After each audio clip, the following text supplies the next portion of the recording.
হরে কৃষ্ণ ভক্তবৃন্দ, আশা করি আপনারা সবাই ভালো আছেন এবং হরে কৃষ্ণ মহামন্ত্র জপ করছেন।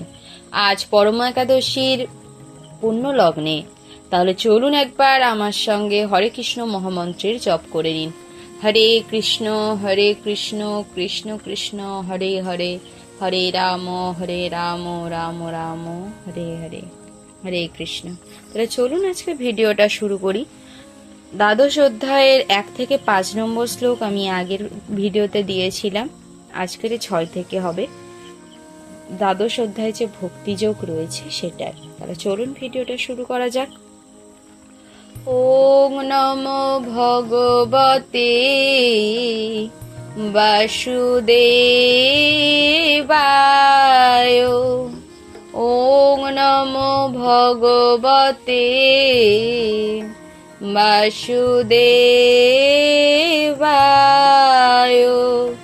ওং নমো ভগবতে বাসুদেবায়।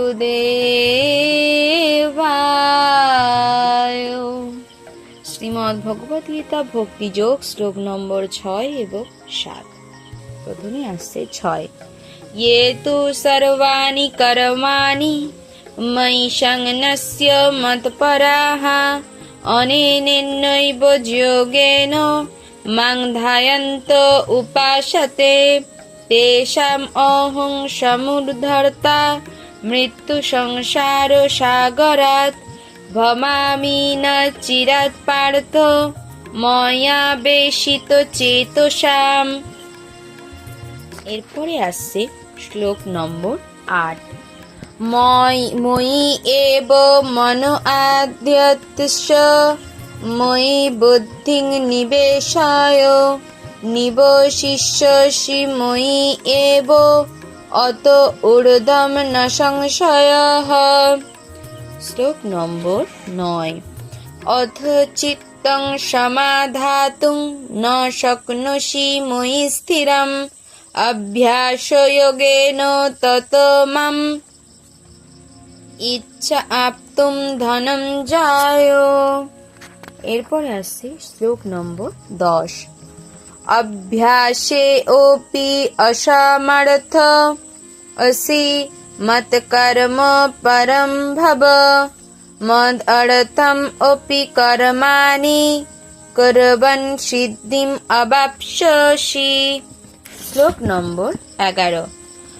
অথ এতৎ অপি অশক্তঃ ওষি কর্তুম মত যোগম আশ্রিতঃ সর্বকর্ম ফলত্যাগম তত কুরু যৎ আত্মবান। শ্লোক নম্বর 12। শ্রেয় হি জ্ঞানম অভ্যাসজ জ্ঞানং ধ্যানং বিশিষ্যতে ধ্যানাৎ কর্ম ফলত্যাগ ত্যাগাৎ শান্তি অনন্তরম। শ্লোক নম্বর 13। অদ্বেষ্টা সর্বভূতানাং মৈত্র করুণ এব চ নির্মমো নিরহংকারঃ সম দুঃখ সুখক্ষমী। শ্লোক নম্বর 14। সন্তুষ্ট সততম যোগী যদ আত্মা দৃঢ় নিশ্চয়ঃ ময়ি অর্পিত মন বুদ্ধি ইয় মদ্ভক্ত স মে প্রিয়ঃ। শ্লোক নম্বর 15। यस्मात् न उद्विजते लोकः लोकात् न उद्विजते च यः हर्ष अमर्ष भय उद्वेगैर्मुक्त यश चे मे प्रियः। শ্লোক নম্বর 16। অনপেক্ষ শুচির্দক্ষ উদাসীন গতব্যাথঃ সর্বারম্ভ পরিত্যাগী यो मद्भक्तः स मे प्रियः। শ্লোক নম্বর 17। यो न रिष्यति नादेष्टि न शोचति न काङ्क्षति शुभाशुभ परित्यागी भक्तिमानः यश मे प्रिय। শ্লোক নম্বর 18। সমশত্রৌ চ মিত্রে চ তথা মানাপমানয়া শীতোষ্ণ সুখ দুঃখেষু সমসঙ্গ বিবর্জিতঃ। শ্লোক নম্বর 19। তুল্য নিন্দা স্তুতির্মৌনী সন্তুষ্ট येन কেনচিৎ অনিকেতঃ স্থিরমতির ভক্তিমান মে প্রিয় নরঃ। এবং সর্বশেষ শ্লোক নম্বর 20। ये तु ধর্মমৃতম ইদম यत तं पर्युपासते শ্রদ্ধেয়ধানামত পরমা ভক্ততে অতীব মে প্রিয়াঃ।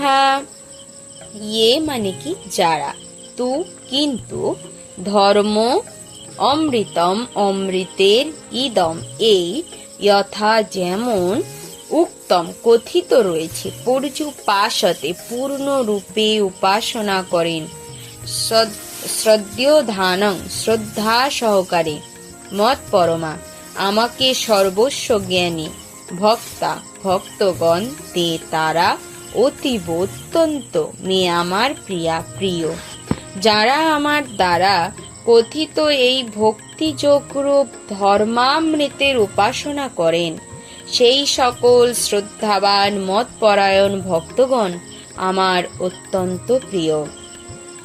এই অধ্যায়ের দ্বিতীয় শ্লোক থেকে শেষ পর্যন্ত ময়াবেশ্য মনো ইয়ে মাম, আমাতে মনোনিবেশ করে থেকে, ইয়ে তু ধর্মামৃতম ইদম এই অমৃতময় ধর্ম পর্যন্ত পরমেশ্বর ভগবান তার সমীপবর্তী হবার জন্য অপ্রাকৃত সেবার পন্থা বিশ্লেষণ করেছেন।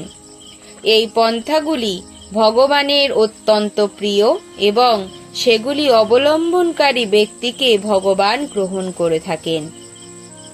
অর্জুন ভগবানকে প্রশ্ন করেছিলেন যে নির্বিশেষ ব্রহ্ম উপলব্ধির পন্থা অবলম্বন করেছে যে নির্বিশেষবাদী এবং অনন্য ভক্তি সহকারে পরমেশ্বর ভগবানের সেবা করেছেন যে ভক্ত, এই দুজনের মধ্যে কে শ্রেষ্ঠ? তার উত্তরে ভগবান এত স্পষ্টভাবে বর্ণনা করলেন যার ফলে আর কোনো সন্দেহই থাকে না যে ভক্তিযোগে ভগবানের সেবা করাটাই পারমার্থিক উপলব্ধির সর্বশ্রেষ্ঠ পন্থা। পক্ষান্তরে বলা যায়, এই অধ্যায়ে নির্ধারিত হয়েছে কিভাবে সাধু সঙ্গের প্রভাবে অনন্য ভক্তিতে ভগবানের সেবা করার প্রতি আসক্তি জন্মায় এবং তখন সদ্গুরু লাভ করে তার কাছে দৃঢ় বিশ্বাস, আসক্তি ও ভক্তি সহকারে শ্রবণ, কীর্তন ও বিধি নিষেধ পালনাদি শুরু হয় এবং এভাবেই ভগবানের অপ্রাকৃত সেবায় নিযুক্ত হওয়া যায়। এই অধ্যায়ে এই পন্থা অবলম্বন করার পরামর্শ দেওয়া হয়েছে।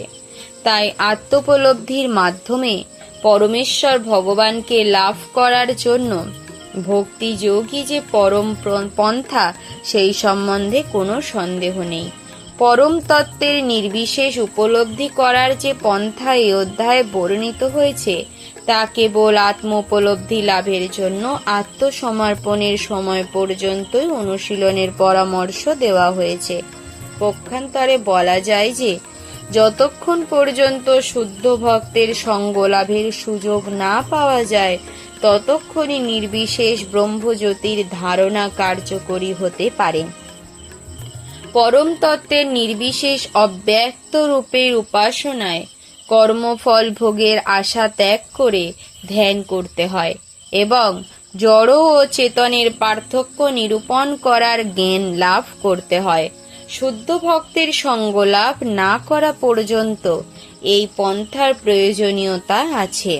সৌভাগ্যক্রমে কেউ যদি সরাসরিভাবে অনন্য ভক্তিতে ভগবানের সেবা করার বাসনা লাভ করেন তাহলে তাকে আর ক্রমোন্নতির মাধ্যমে পরমার্থ সাধনের পথে অগ্রসর হতে হয় না। ভগবদ গীতার মধ্যভাগের 6টি অধ্যায়ে ভগবদ ভক্তি সম্বন্ধে যে বর্ণনা করা হয়েছে তা অত্যন্ত সহজসাধ্য। এই পন্থায় দেহ ধারণ করার নিমিত্ত প্রয়োজনীয় বস্তুসমূহের আয়োজনের জন্য দুশ্চিন্তা করতে হয় না, কারণ ভগবানের কৃপায় সব কিছুই স্বাভাবিকভাবেই সম্পাদিত হয়ে যায়।